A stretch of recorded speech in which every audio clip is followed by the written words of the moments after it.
Darien, Panama, March 1700. The mud is the color of old blood. William Paterson stands at the edge of the jungle, his boots sinking into the rot. He is holding a shovel, but his hands are too weak to lift it. Behind him, the fort they called St. Andrew is a skeleton of wood and despair. He looks at the man lying at his feet.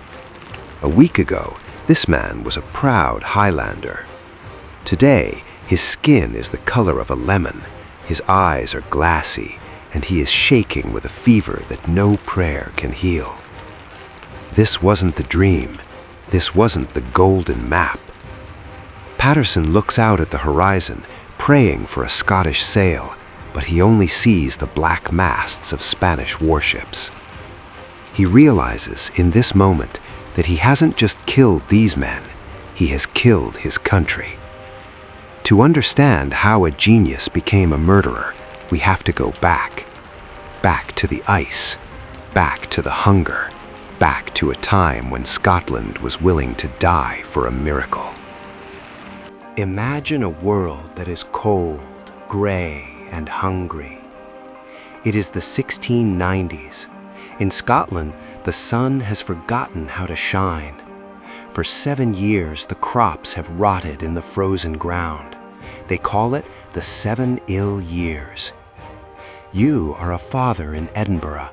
You watch your children eat grass because the grain is gone. You look to the south and you see England growing fat. Their ships are coming home heavy with silk, tea, and gold. They have a future. You have a grave.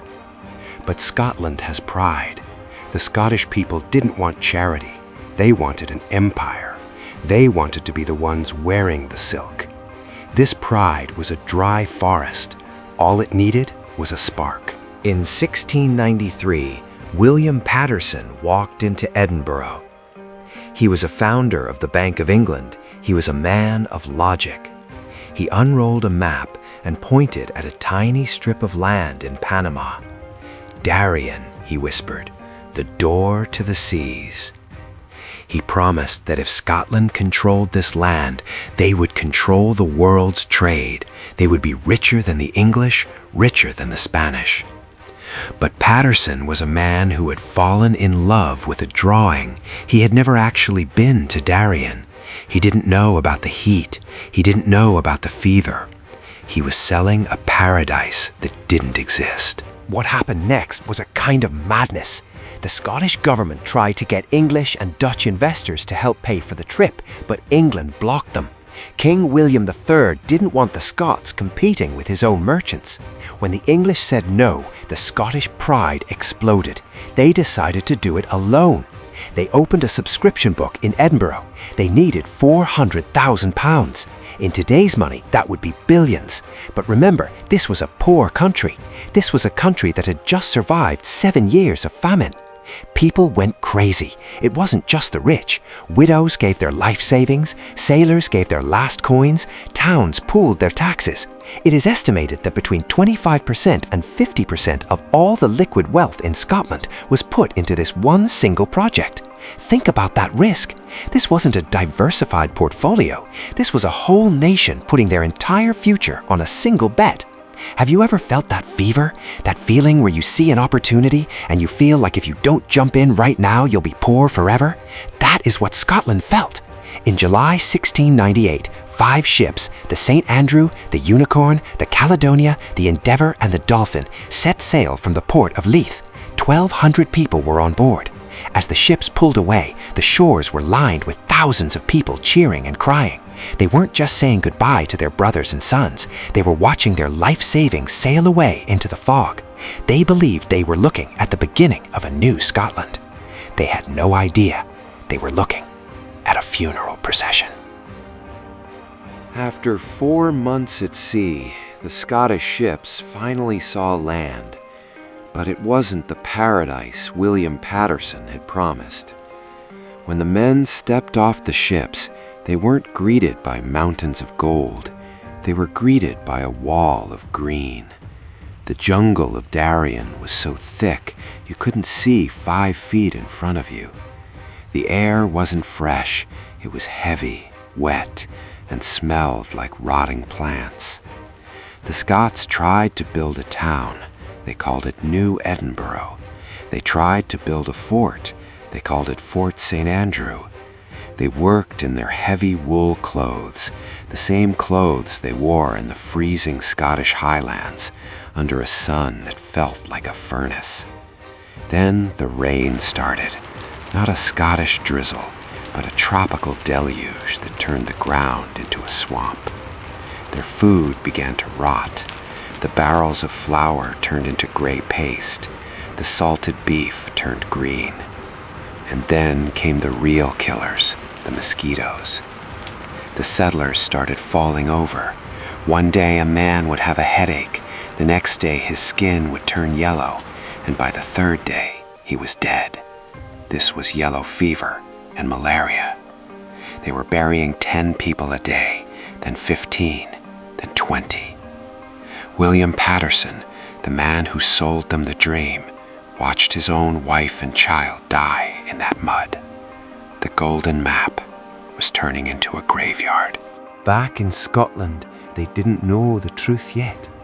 Because communication was slow, the people in Edinburgh thought the colony was a success. They were so all in on this bet that they did something crazy. They sent more people. This is what we call the sunk cost fallacy. When you have lost so much money or so much pride on a bad idea, your brain tells you that the only way to save it is to throw more money at it. Scotland couldn't admit they were wrong. If they were wrong, the country was bankrupt. So they sent a second fleet with 1,300 more people. When the second fleet arrived, they expected to see a thriving city. Instead, they found a ghost town. The first group had already abandoned the fort and sailed away. The new settlers stepped onto the shore and saw the wooden crosses of the graves of their friends. But they stayed. They stayed because they had nowhere else to go. Then came the final blow. The Spanish Empire, which claimed that land, sent their warships. The English king, wanting to stay on good terms with Spain, forbade any of the English colonies in New York or Jamaica from sending food or medicine to the starving Scots. Scotland was alone in the jungle, surrounded by enemies, dying of thirst and fever. In March 1700, the last of the Scots surrendered to the Spanish. Out of the 2,500 people who went to Darien, barely a few hundred ever made it back to Scotland. When the few survivors crawled back into the ports of Scotland, the nation didn't just feel sadness, they felt a total, crushing collapse. Scotland was broke, not poor, broken.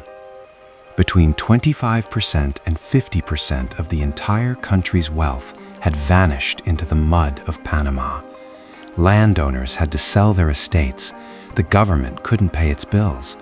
The door to the seas had slammed shut, and it had crushed Scotland's fingers in the process. This is the moment that changed history forever. England saw their chance. They approached the Scottish leaders with a deal. England said, "We will give you the money to pay back everyone who lost their savings in the Darien Scheme. We will cover your debts, but in return, you must give up your parliament. You must join us. You must become Great Britain." The Scottish leaders had no choice.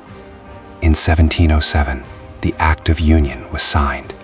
Scotland lost its independence because of a bad investment in a jungle.